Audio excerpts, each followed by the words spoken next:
Nabi Musa alaihi salam orang yang pantang menyerah. Apa? Pantang? Mesti dia dikejar oleh Fir'aun, dijadikan DPO, daftar pencarian orang. Dia di mana-mana terus jalan, tidak pernah berhenti. Dia terus berzikir kepada Allah, dia terus mengingat kepada Allah, dia terus berbuat baik sesama, meski dalam keadaan tertindas di negeri itu. Memang semakin kita ingin baik, semakin besar ujian kita, nak.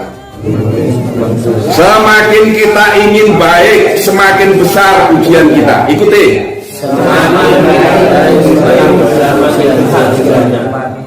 Kalau dahulu zaman komunis banyak orang kebal, tapi kalah sama tanah.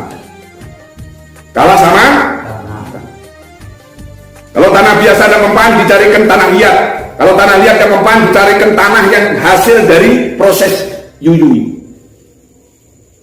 Orang bacok-bacok nak mempan digerek sama truk sampai 1 kilo dan mati-mati. Ambil duletin ning pantate, injek gas mati. Tidak ada orang kebal dunia ini. Yang kebal adalah orang yang berhati-hati. Yang kebal adalah orang yang hasil dari hati-hatinya dia mau melakukan kesabaran. Berkah dari kesabaran itu Allah sayang dan Allah cinta, lalu Allah lindungi. Itu yang apa? Hati kali dua, hati-hati. Pikir kali dua, pikir. Sudah tahu? Bapak ngomong apa? Bapak ngomong apa, Pak Lim? Ada kali susah. Iki nak, ngerti bro? Ayo ikuti saya. Pikir kali dua. Pikir kali dua. Kali mawon. Salah pikir juga. Pikir, ikuti. Pikir kali dua. Hati kali dua.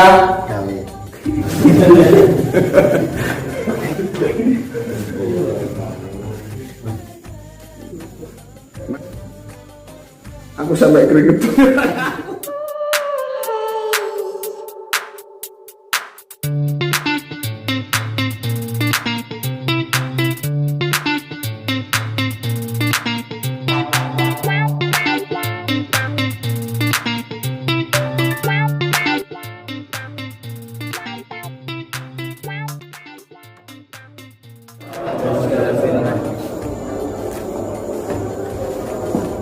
Para pecinta kajian Ramadan di PRS Maunatul Mubarak Pondok Rehabilitasi, mudah kalian terehab, terutama adalah secara psikologi, secara kejiwaan. Karena akhir-akhir ini banyak orang yang kelihatan bahagia luarnya, tapi dalamnya resah. Banyak orang yang kelihatan gagah, besar, kuat, kaya, tapi hatinya resah, hatinya gundah, hatinya bingung. Dia tidak pernah berpikir sampai ke pusat ketenangan karena dia jauh dari Allah. Itulah sebabnya agar kalian meski apa kata orang, yang penting kita tetap eksis berusaha, kita tetap semangat berikhtiar, semangat berusaha. Seberapa kau dapatkan, seberapa kau mampu, yang penting tetap berusaha. Jangan perhitungkan hasil. Silakan kau menanam, lalu kamu rawat, lalu kemudian kamu ramput, lalu kemudian kamu rawat sampai panen. Panen tidak panen bukan urusan kita, itu adalah urusan Allah. Yang penting kalian berusaha. Hari ini kalau kau merasa masa mudamu belum cukup sesuai apa yang kau inginkan, berusahalah dan ikhtiarlah dengan semangat. Apa? Berusahalah dan ikhtiarlah dengan semangat. Kau jangan kehilangan semangat, nak. Kalau kau ingin sehat, kau jangan kehilangan semangat, nak. Kalau kau ingin tetap punya masa depan. Untuk itu marilah kita pelajari tokoh besar yang terkenal pembebas ketertekanan hidup. Apa? Pembebas rasa ketertekanan hidup. Siapa mereka orang yang paling tertekan dalam hidup di dunia ini? Adalah seorang hamba sahaya. Apa? Hamba sahaya. Dahulu banyak hamba sahaya yang dijual belikan, tetapi toh mereka manusia yang pada dasarnya secara fitrah sama-sama punya hak dan harkat yang sama. Kalau orang lain menginginkan hidup bahagia, dia juga punya pikiran hidup ingin bahagia. Kalau orang lain tidak punya, lalu ingin punya, sama, mereka tidak punya ingin punya. Kalau mereka melihat orang lain merdeka, dia ingin merdeka. Sama nak manusia itu. Tapi dulu ada diistilahkan hamba sahaya. Lalu muncul tokoh besar dari Allah. Dia diberi pangkat seorang nabi, yaitu Nabi Musa alaihis salam bersama Nabi Harun. Dia terkenal sosok pembebas hamba sahaya di zaman Bani Israil. Untuk itu di bulan Ramadan ini mudah-mudahan kalian tidak menjadi hamba sahayanya nafsu. Apa? Nafsu dijadikan tuan, nafsu dijadikan raja, nafsu dijadikan penguasa, sehingga jiwamu tunduk dan setia kepada nafsu dikalahkan, sehingga kalian lupa bahwa kalian berada di dalam bahaya. Berada di dalam bahaya. Ada satu bahaya yang paling besar, yaitu jika orang tidak jujur. Sudah dosa tidak jujur. Apakah orang dosa masih baik-baik kalau dia masih jujur? Karena masih bisa diharapkan tobat. Kalau orang sudah salah, sudah dosa, tidak jujur, kapan tobatnya? Untuk itu, kalian tetap sebagai manusia, tetapi manusia tempatnya salah dan lupa. Penampilannya bagus, tapi perilakunya iblis. Kira-kira dia temannya enggak? Temannya enggak? Berpeci kaji, berjubah, tasbih, gitu, pakai minyak harum dari Mekah. Tapi begitu dia masuk rumah orang, assalamualaikum, rumah kosong, sepeda motor hilang. Kira-kira itu namanya apa? Sulit tidak bedakan itu. Dia iblis atau dia syekh? Syekh apa iblis? Syekhul iblis. Pakaiannya syekh tapi perilakunya maka dipanggil Syekhul iblis. Jadi kalau iblis nampak seperti pakaian dan penampilan iblis, mudah diidentifikasi. Tapi kalau ada perilaku iblis berpakaian syekh, berpenampilan syekh, itu sulit diidentifikasi. Maka panggil saja Syekhul iblis. Apa? Pinter. Orangnya tidak gadusi, potongannya sangar koyok gali, tapi dia penolong. Penolong. Dia tidak pernah berpikir untuk dirinya sendiri. Dia selalu memikirkan ke depan itu untuk orang lain. Mereka hanya setia dan patuh kepada Tuhan, memikirkan perintah Tuhan. Meski potongannya kayak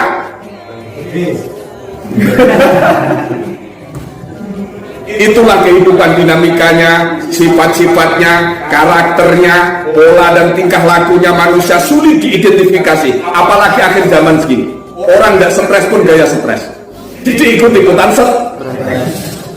sampai sulit membedakan antara mana yang stres dan mana yang tidak. Imam sing kehilangan makmum ya iki, sing ning PRS Maunatun.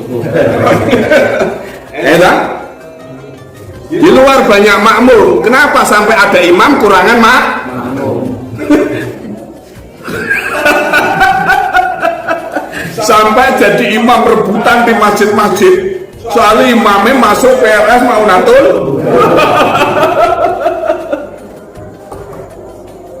Contohlah Nabi Musa. Nabi Musa orangnya rendah hati, dia bersabar, dia mengalah, orangnya berpenampilan bersahaja, hidupnya selalu tertindas sejak dia lahir.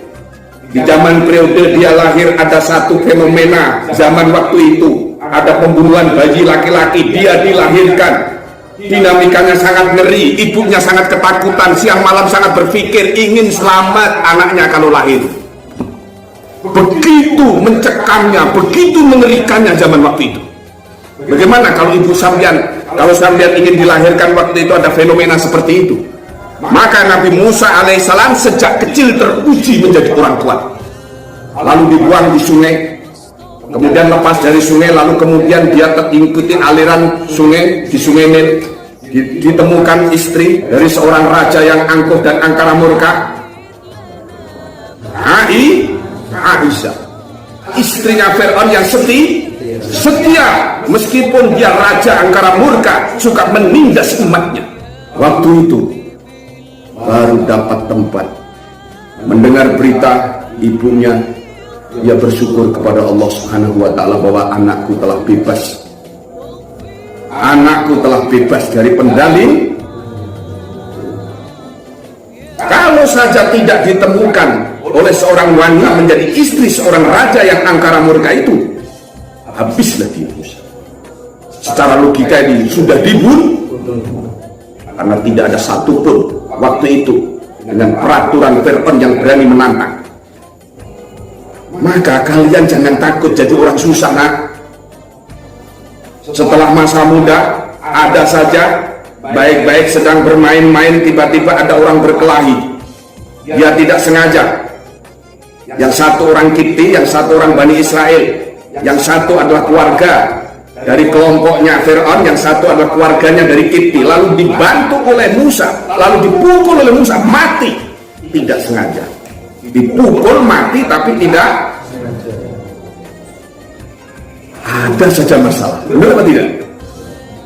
Lalu Musa menyesal.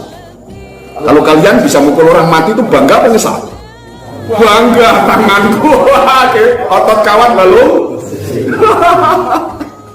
ini baru yang kiri berubah malah tambah sombong, besok-besok bangun tidur cari polisi, ini yang kau pukul mati. Itulah dinamika perjalanan pemuda yang namanya Musa alaihissalam. Tapi dia teguh, kemana saja dia cari saudara, tidak cari musuh. Dengan rendah hati, dengan sopan, dengan ramah, dia sampaikan dengan kata-kata yang indah, membuat hati orang terpukau dengan kata-kata Musa yang sangat indah. Lalu semakin hari, semakin bulan, semakin tahun pengikut Musa semakin banyak. Lalu Musa berterang-terangan bahwa tidak ada Tuhan selain Allah. Kata-kata itu didengar oleh seorang raja yang angkuh dan murka. Angkuh, dia murka. Yang mengaku sebagai Tuhan, la ilaha illa ana, kata tidak ada Tuhan selain saya. Saya siapa? Saya. Apakah kalian tidak terima? Apakah kalian mau instruksi? Maksudnya tidak terima kalau saya jadi Tuhan? Apakah kalian tidak mau menyembah kepada saya? Aku adalah Tuhan, bisa membunuh dan bisa menghidupi kalian. Angkuh apa tidak? Maka simbol Fir'aun sampai sekarang terkenal. Simbol keangkuh. Simbol apa? Ini berlanjut dari keterangan kemarin. Diterangkan setelah Nabi Musa mengalami dari berbagai dinamika, masa muda, jatuh bangun, susah senang, tetap mempertahankan iman, tetap mempertahankan kesederhanaan, tetap mempertahankan kekuatan, kemantepan, keyakinannya kepada Tuhan. Apapun keadaannya, meski dia hidup berada di dalam satu istana yang mewah dan indah, meski dia hidup di dalam satu lingkungan raja yang semuanya serba ada, tetapi dia tidak pernah berpikir tentang dunia. Tetapi dia tidak pernah berpikir tentang indahnya dan nikmatnya dunia. Dia hanya berpikir bagaimana umat ini bisa selamat dari dunia sampai akhirat. Itu Musa alaihissalam. Wa id ataina Musal kitaba wal furqana la'allakum tahtadun. Wa id ataina Musal kitaba wal furqana la'allakum tahtadun. Dan ketahuilah ketika kami telah berikan kepada Musa Alkitab, yaitu Alkitab. Alkitab yaitu kitab Taurat. Wal Furqana, dan kitab yang mengatur dan yang membedakan antara benar dan salah. La'allakum, agar kamu sekalian tahtaduna, mendapat petunjuk dari Allah.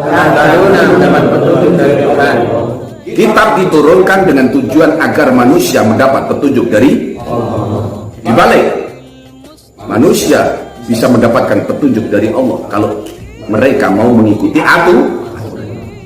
aturan di mana? Lah kamu orang apa? Saya orang Islam. Al-Quran. Kamu orang apa? Kalau di zaman Nabi Musa, saya pengikut Musa. Kalau begitu, Alkitab. Kamu orang apa? Saya pengikut Isa. Kalau begitu kita Kamu orang apa? Saya pengikut Nabi Daud alaihi salam. Kalau begitu, kitab itu yang dahulu. Sekarang sudah disempurnakan dengan Quran, agama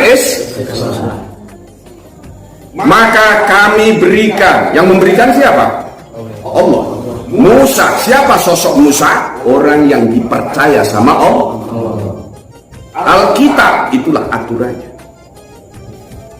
Tujuannya supaya manusia mampu membedakan antara mana yang benar dan mana yang salah, mana yang hak dan mana yang batil.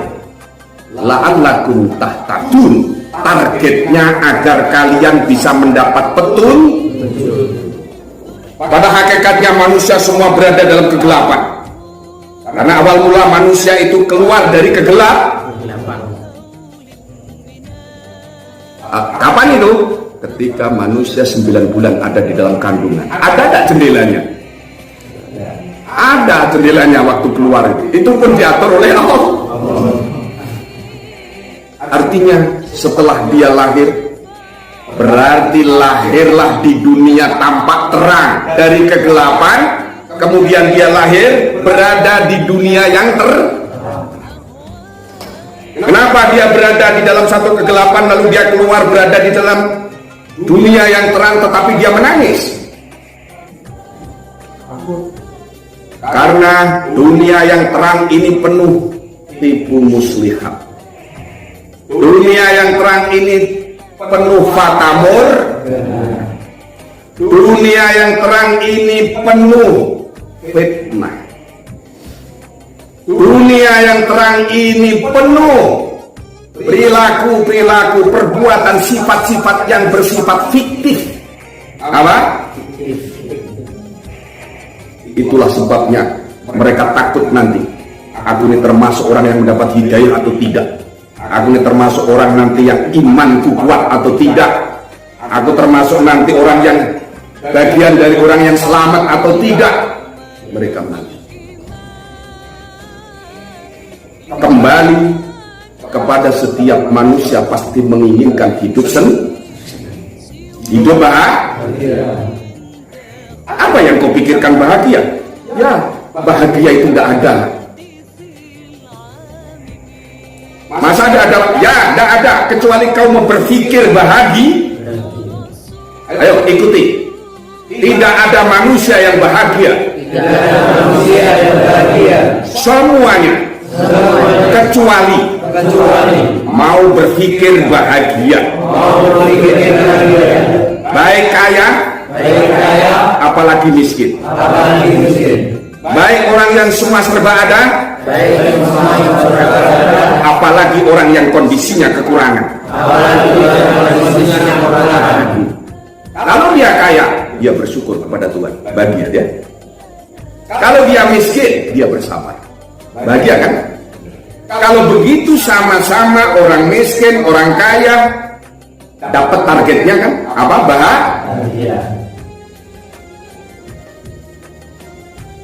Bahagia bisa didapatkan baik miskin maupun kaya. Berarti apakah kebahagiaan yang memberikan kekayaan yang memberikan kebahagiaan? Tidak. Karena miskin pun bisa bahagia. Maka jangan pernah kalian mimpi kepingin kaya yang tidak membahagia.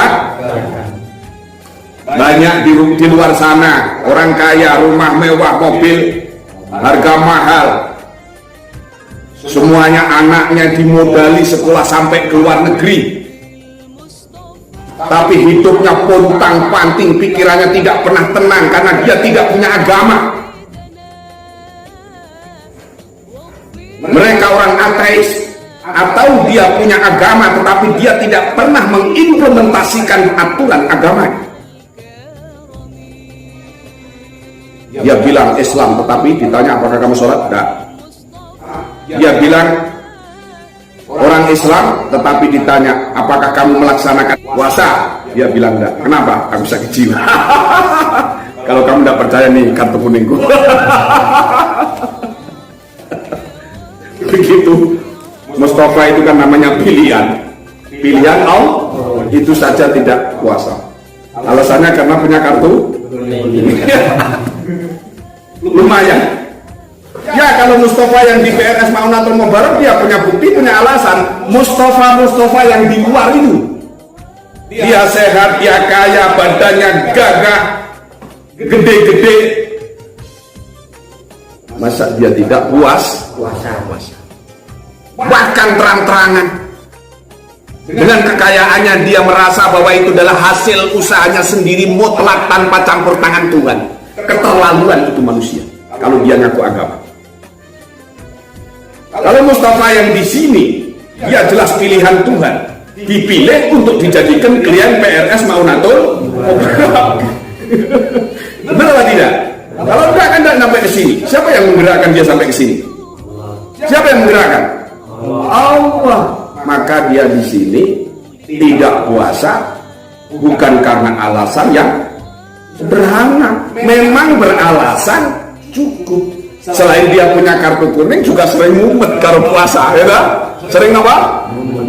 Apalagi tidak makan 1 hari bisa ngobong pondok dia.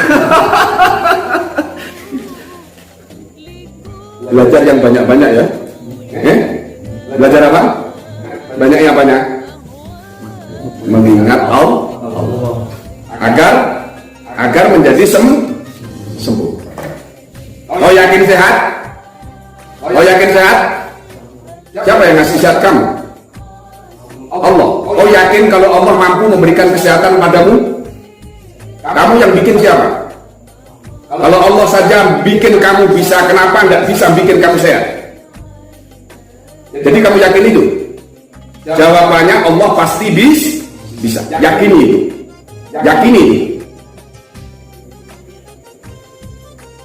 Meski kau nanti setelah ngaji kadang-kadang kumat.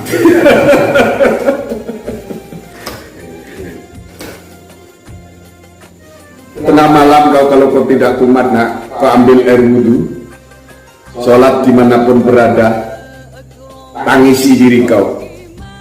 Kau punya mata, lihat itu ciptaan Tuhan. Lalu tundukkan dirimu, lihat dirimu dari ujung kaki sampai ujung rambut. Siapa aku? Aku siapa? Aku ciptaan Tuhan. Aku ingin bersyukur kepada Tuhan. Lalu mata hatimu kau buka, jangan tidur.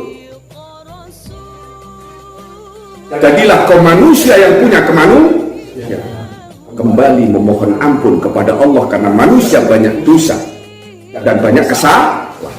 Lalu baca istighfar yang sebanyak-banyak. Astaghfirullahaladzim, astaghfirullahaladzim, astaghfirullahaladzim, astaghfirullahaladzim, terus. Gede-gede gini, emosi lah. Orasi itu percaya nggak kamu? Kalau kamu nggak percaya, kamu akan ngamuk terus. Itu bukan apa. Itu cara saja menginginkan agar kau sehat. Itu cara saja agar kau bisa tidur. Itu cara saja agar kau bisa tenang. Supaya kau cepat sembuh. Supaya kau cepat pulang. Supaya kau cepat nikah kembali. Seperti manusia biasa. Tidak terus di PRS mau natul mubarok sampai tua seperti itu. Yang rambutnya putih, dah tua, umur sama Pak Lim dah tua lagi itu. Siapa itu namanya? Si Sulit itu. Si siapa? Si Sulit. Kenapa sulit? Dari dulu sampai sekarang tidak mau. Jadi sulit. Nabi Musa alaihi salam orang yang pantang menyerah. Apa? Pantang? Mesti dia dikejar oleh Fir'aun. Dijadikan DPO, daftar pencarian orang. Dia di mana-mana terus jalan, tidak pernah berhenti. Dia terus berzikir kepada Allah. Dia terus mengingat kepada Allah. Dia terus berbuat baik sesama, meski dalam keadaan tertindas di negeri itu, Mesir. Memang semakin kita ingin baik, semakin besar ujian kita. Nah, apa? Tiru kan? Semakin kita ingin baik, semakin besar ujian kita. Ikuti.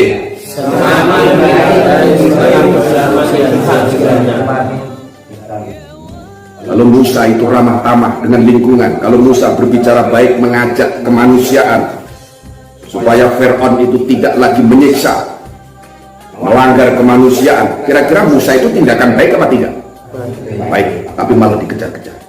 Berarti semakin dia berbuat baik, semakin besar ujian. Maka jangan takut berbuat baik, nak kalian. Jangan takut kalian berbuat kebaikan. Allah Maha melihat, Allah Maha mendengar. Komputer Allah di mana-mana ada, bahkan ada langsung di pundak kalian. Ada 2 komputer pembawanya namanya Roket dan semuanya akan tertulis secara otomatis. Percaya atau tidak kalian? Untuk itu, kalau kalian tidak percaya, kau boleh buktikan. Kalian takut kan sama kuburan? Siapa yang tidak takut? Kalau tidak takut, nanti malam supaya dia biar tahu. Tentunya ono gondrong. Terus dirangkul-rangkul, diambungi dia juga. Akhirnya esok-esok pingsan mati. Hidup ini tidak lama, nak. Kesempatan yang sedikit ini jadikan waktu itu emas. Artinya apa? Berharga. Apakah kalian di PRS Maunatul Mubarak ini berharga? Berharga sekali. Setiap detik, setiap napas Pak Lim berdoa untuk kalian, supaya kalian yang sakit cepat sembuh, supaya yang di sini mereka tidak pulang-pulang cepat pulang. Pulang dengan kesembuhan membawa ilmu pengetahuan, pulang dengan kesembuhan membawa pengetahuan. Terus Pak Lim berdoa untuk kalian. Apakah itu tidak waktu emas? Kalian juga berjuang, kalian juga berusaha untuk bangkit menjadi sembuh. Buktinya kalian nurut, suruh tidur, suruh olahraga, meskipun sampai jengkel perawatnya. Kadang bikin jengkel perawat. Itulah, tapi itu semuanya ibadah. Semuanya nilai ibadah. Kenapa semua nilai ibadah? Ya, karena tidak ada yang menginginkan nasib buruk. Apakah ini buruk? Tidak. Apa yang diinginkan oleh Allah adalah yang terbaik. Itulah sebabnya, nak, Musa alaihi salam terus tidak pernah kenal putus asa. Yang memperjuangkan kemanusiaan. Budak-budak sahaya waktu itu di Mesir dia bebaskan. Orang yang tertindas dibebaskan, orang miskin dibantu. Ada orang yang berkelahi, lalu yang satu tertindas dia bantu, dipukul, sayangnya sekali pukul tek mati. Tapi orang baik mukul orang mati itu nyesel. Apa? Nyesel. Kalau kamu tidak bangga otot kawat balon besi, jangan wani-wani sama aku, preman kelas pasar jual, gitu. Malah kalau tidak punya nyari, katanya di pedang tidak mempan, tidak ada orang tidak mempan, gaman tidak ada. Tidak ada. Kalau dahulu zaman komunis banyak orang kebal, tapi kalah sama tanah. Kalah sama kalau tanah biasa tidak mempan, dicarikan tanah liat. Kalau tanah liat tidak mempan, dicarikan tanah yang hasil dari proses yuyui. Orang bacok-bacok tidak mempan, digeret sama truk sampai 1 kilo tidak mati-mati. Ambil duletin ning pantate, injek das mati. Tidak ada orang kebal dunia ini. Yang kebal adalah orang yang berhati-hati. Yang kebal adalah orang yang hasil dari hati-hatinya dia mau melakukan kesabar. Berkah dari kesabaran itu Allah sayang dan Allah cinta, lalu Allah lindungi. Itu yang kebal. Artinya kebal adalah dia bebas dari mara bahaya. Ayo anak, kau tata hati dikalikan 2. Dikalikan berapa? 2. Jadinya Hati dikalikan 2 jadinya hati. kalau pikir dikalikan 2 jadinya Pikir. ikuti saya. Musa adalah tokoh besar, tokoh sosial kemanusiaan, terbukti bersama Harun, bersama Nabi Harun, membebaskan hamba sahaya di waktu itu, yaitu di negeri Mesir. Tetapi beliau tetap sabar dan berhati-hati. Segala sesuatu dia pikirkan dengan berhati-hati. Dan sebelum diputuskan dia berpikir-pikir. Ikuti Nabi Musa. Apa? Hati kali 2, pikir kali 2. Sudah tahu? Berdiri.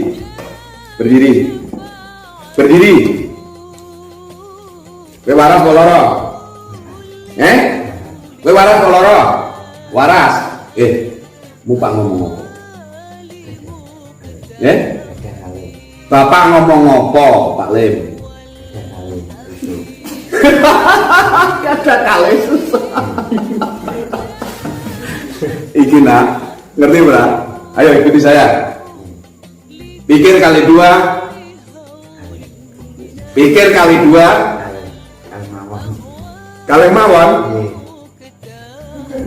Salah pikir. Ikuti. Pikir kali 2. Hati kali 2.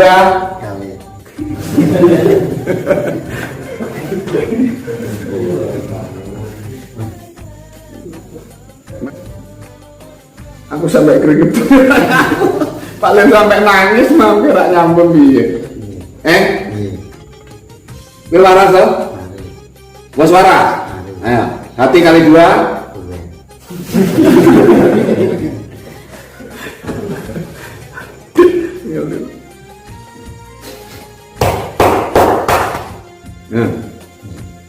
Sekarang man. Kamu mau bilang apa sama teman-teman? Ikuti saya. Terima kasih teman-teman. Nabi Musa. Siapa Nabi Musa?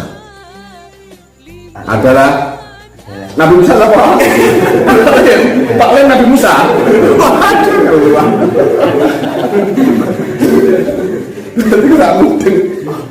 Nabi Musa.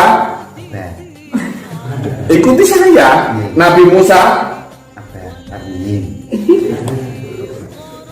Gina. Sosok aja sampai jadi sing urung kasih. Apakah Tuhan menjadikan dia? Apakah dia yang memilih menjadi begini? Tuhan yang menakdirkan dia jadi. Meski seperti ini adalah yang terbaik. Masuk dalam konteks rahasia Allah.